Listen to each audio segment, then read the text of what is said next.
ಕಾಮ ಎಂದ ಕೂಡಲೇ ಜನರಿಗೆ ಏನೋ ಮುಜುಗರ. ಆದರೆ ಅದು ಪ್ರತಿಯೊಬ್ಬ ಮನುಷ್ಯನ ಜೀವನದ ಅವಿಭಾಜ್ಯ ಕ್ರಿಯೆ. ಲೈಂಗಿಕತೆ ಪ್ರತಿಯೊಂದು ಜೀವಿಯಲ್ಲಿಯೂ ನಡೆಯುವ ಸಾಮಾನ್ಯ ಪ್ರಕ್ರಿಯೆ. ಪ್ರತಿಯೊಂದು ಜೀವಿಯ ಜೀವಿತ ಅವಧಿಯಲ್ಲಿ ಹಾಸುಹೊಕ್ಕಾಗಿರುವ ಕಾಮದ ಕುರಿತು ಪ್ರಾಚೀನ ಕಾಲದಲ್ಲಿ ಋಷಿಯೊಬ್ಬ ಗ್ರಂಥ ರಚನೆ ಮಾಡಿದ್ದಾನೆ. ಅದನ್ನು ವಾತ್ಸಾಯನ ಕಾಮಸೂತ್ರ ಎಂದು ಕರೆಯುತ್ತಾರೆ. ಅದನ್ನು ರಚನೆ ಮಾಡಿರುವ ಋಷಿ ವಾತ್ಸಾಯನ ಮಹರ್ಷಿ. ಈ ಗ್ರಂಥದ ಕುರಿತು ಈಗಲೂ ಚರ್ಚೆ ನಿರಂತರವಾಗಿ ನಡೆಯುತ್ತಿದೆ. ವಾತ್ಸಾಯನನ ಕಾಮಸೂತ್ರ ಪ್ರಾಚೀನ ಭಾರತದ ಪ್ರಸಿದ್ಧ ಗ್ರಂಥವಾಗಿದ್ದು, ಜೀವನದ ಆನಂದ, ಪ್ರೇಮ, ಪ್ರಣಯ ಮತ್ತು ಸಂಬಂಧದ ಮೇಲೆ ಕಾವ್ಯಾತ್ಮಕವಾಗಿ ಬರೆದಿರುವ ಪರಿಪೂರ್ಣ ಗ್ರಂಥವಾಗಿದೆ. ಇದು ಕೇವಲ ಕಾಮದ ಜ್ಞಾನವನ್ನು, ಅಂದರೆ ಶೃಂಗಾರ ಅಥವಾ ಮೈಥುನದ ಕಲೆಯನ್ನು ಪ್ರಸ್ತಾಪಿಸುವುದಕ್ಕಿಂತಲೂ ಹೆಚ್ಚು ಜೀವನದ ವೈವಿಧ್ಯಮಯಗಳನ್ನು, ಮಾನವನ ಸಂಬಂಧಗಳ ಸುಧಾರಣೆಯನ್ನು ಮತ್ತು ಹಿತಾಸಕ್ತಿಯ ಆದಿಗಳನ್ನು ವಿವರಿಸುತ್ತದೆ. ಈ ಗ್ರಂಥವು ಕ್ರಿಸ್ತಶಕ 3ನೇ ಶತಮಾನದ ಹೊತ್ತಿಗೆ ವಾತ್ಸಾಯನ ಎಂಬ ಋಷಿಯ ಚಿಂತನೆಯ ಪ್ರತಿಫಲವಾಗಿ ಮೂಡಿಬಂದಿದೆ. ಕಾಮಸೂತ್ರದ ಮೂಲಭೂತ ಅಂಶಗಳು. ವಾತ್ಸಾಯನ ಕಾಮಸೂತ್ರ ಗ್ರಂಥವು ಸೂತ್ರ ಶೈಲಿಯಲ್ಲಿ ಬರೆಯಲಾಗಿದೆ.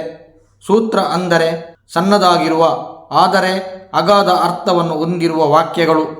ಕಾಮಸೂತ್ರವು ಜೀವನದ 4 ಪುರುಷಾರ್ಥಗಳಲ್ಲಿ ಒಂದು ಆದ ಕಾಮ ಅಂದರೆ ಆನಂದ ಮತ್ತು ಪ್ರೀತಿಯ ಅನುಭವ ಬೋಧಿಸುವುದು. ಈ ಗ್ರಂಥವು 7 ಭಾಗಗಳಲ್ಲಿ ವಿಂಗಡಿಸಲಾಗಿದೆ ಮತ್ತು ಪ್ರತಿಯೊಂದು ವಿಭಾಗವು ವಿಶೇಷವಾದ ವಿಷಯವನ್ನು ಪ್ರಸ್ತಾಪಿಸುತ್ತದೆ. ಪ್ರಥಮ ಅಧ್ಯಾಯದಲ್ಲಿ ಸರ್ವಸಾಮಾನ್ಯ ಪರಿಚಯ, ಕಾಮದ ಅಗತ್ಯ ಮತ್ತು ಜೀವನದ ಬೋಧನೆಗಳನ್ನು ವಿವರಿಸುತ್ತದೆ. ದ್ವಿತೀಯ ಅಧ್ಯಾಯದಲ್ಲಿ ಲೈಂಗಿಕ ಕ್ರಿಯೆಗಳಿಗೆ ಸಂಬಂಧಿಸಿದ ಮಾರ್ಗ ಮತ್ತು ಕಲಾಪಗಳನ್ನು ವಿವರಿಸಲಾಗಿದೆ. ತೃತೀಯ ಅಧ್ಯಾಯದಲ್ಲಿ ಮಹಿಳೆಯರ ಮತ್ತು ಪುರುಷರ ಲೈಂಗಿಕ ಪರಿಕಲ್ಪನೆಯನ್ನು ವಿವರಿಸಲಾಗಿದೆ. ಚತುರ್ಥ ಅಧ್ಯಯನದಲ್ಲಿ ಪ್ರಣಯ, ಪ್ರೀತಿಯನ್ನು ಅರಿಯುವ ವಿಧಾನಗಳ ಕುರಿತು ವಿವರಿಸಲಾಗಿದೆ. 5ನೇ ಅಧ್ಯಾಯದಲ್ಲಿ ವಿವಾಹದ ದೃಷ್ಟಿಕೋನ ಮತ್ತು ವೈವಾಹಿಕ ಜೀವನದ ನಿಯಮಗಳು ಏನು ಎಂಬುದರ ಬಗ್ಗೆ ವಿವರಿಸಲಾಗಿದೆ. 6ನೇ ಅಧ್ಯಾಯದಲ್ಲಿ ಪ್ರಿಯಕರಣ ಪ್ರಾಪ್ತಿಗಾಗಿ ತಂತ್ರಗಳು ಮತ್ತು ಪರಸ್ತ್ರೀಯ ಜೊತೆ ಲೈಂಗಿಕ ಸಂಪರ್ಕದ ಕುರಿತು ವಿವರಿಸಲಾಗಿದೆ. 7ನೇ ಅಧ್ಯಯನದಲ್ಲಿ ವ್ಯಭಿಚಾರ, ವೇಶ್ಯೆಯರೊಂದಿಗೆ ಹೊಂದಾಣಿಕೆ ಮತ್ತು ಗೃಹಸ್ಥ ಜೀವನದ ಹೊರಗಿನ ಸಂಗತಿಗಳ ಕುರಿತು ಬರೆಯಲಾಗಿದೆ. ಕಾಮಸೂತ್ರದ ಮುಖ್ಯ ತತ್ವಗಳು. ಸಂಬಂಧಗಳಲ್ಲಿ ಸಮ್ಮತಿಯ ಮಹತ್ವ. ಲೈಂಗಿಕ ಕ್ರಿಯೆಯಲ್ಲಿ ಪರಸ್ಪರ ಸಮ್ಮತಿ ಮತ್ತು ಸಂಭ್ರಮದ ಪ್ರಾಮುಖ್ಯತೆಯನ್ನು ವಾತ್ಸಾಯನ ಎತ್ತಿ ಹಿಡಿದಿದ್ದಾರೆ. ಲೈಂಗಿಕತೆ ಎಂಬುದು ಒತ್ತಾಯಪೂರ್ವಕವಾಗಿ ನಡೆಯಬಾರದು. ಗಂಡು ಹೆಣ್ಣುಗಳ ಇಬ್ಬರ ಒಪ್ಪಿಗೆಯಿಂದ ನಡೆದರೆ ಮಾತ್ರ ಅದರ ಆನಂದ ಅನುಭವವನ್ನು ಪಡೆಯಬಹುದು ಎಂದು ವಾತ್ಸಾಯನ ವಿವರಿಸಿದ್ದಾನೆ. ಮಾಧುರ್ಯ ಮತ್ತು ಸೌಂದರ್ಯದ ಅರಿವು. ಶೃಂಗಾರ ದೇಹವನ್ನು ಮಾತ್ರ ಅಲ್ಲ, ಆದರೆ ಮನಸ್ಸನ್ನು ಮತ್ತು ಭಾವನೆಗಳನ್ನು ಮತ್ತು ಬುದ್ಧಿಯನ್ನು ಸಹ ತೃಪ್ತಿಪಡಿಸಬೇಕು. ಗಂಡು ಹೆಣ್ಣುಗಳ ಸಮ್ಮತಿಯಿಂದ ನಡೆಯುವ ಲೈಂಗಿಕ ಕ್ರಿಯೆಯು ಕೇವಲ ದೇಹವನ್ನು ಮಾತ್ರವಲ್ಲ, ಮನಸ್ಸನ್ನು ಕೂಡ ಸಂತೃಪ್ತಿಗೊಳಿಸುತ್ತದೆ ಎಂದು ವಾತ್ಸಾಯನ ವಿವರಿಸಿದ್ದಾನೆ. ಬಲವಂತದಿಂದ ನಡೆಯುವ ಲೈಂಗಿಕ ಕ್ರಿಯೆಯಿಂದ ಯಾವ ಆನಂದ ದೊರಕದು ಎಂಬುದು ವಾತ್ಸಾಯನ ತನ್ನ ಸೂತ್ರದ ಮೂಲಕ ವಿವರಿಸಿದ್ದಾನೆ.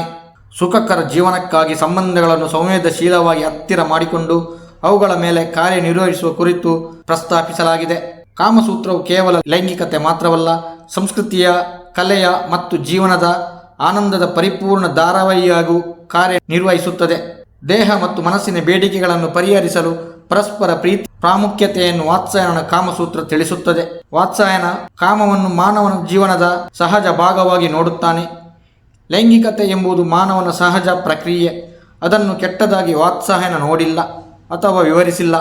ವಾತ್ಸಾಯನ ಕಾಮಸೂತ್ರವು ಪ್ರೇಮ, ಪ್ರಣಯ ಮತ್ತು ಜೀವನದ ಶೃಂಗಾರದ ಚಟುವಟಿಕೆಗಳನ್ನು ದಾರ್ಶನಿಕ, ವೈಜ್ಞಾನಿಕ ಮತ್ತು ಕಾವ್ಯಾತ್ಮಕವಾಗಿ ವಿವರಿಸುತ್ತದೆ. ಇದು ಶೃಂಗಾರವನ್ನು ಸಾಮಾಜಿಕ, ಸಾಂಸ್ಕೃತಿಕ ಮತ್ತು ವೈಯಕ್ತಿಕ ಸುಧಾರಣೆಯ ಸಾಧನವನ್ನಾಗಿ ಪರಿಗಣಿಸುತ್ತದೆ.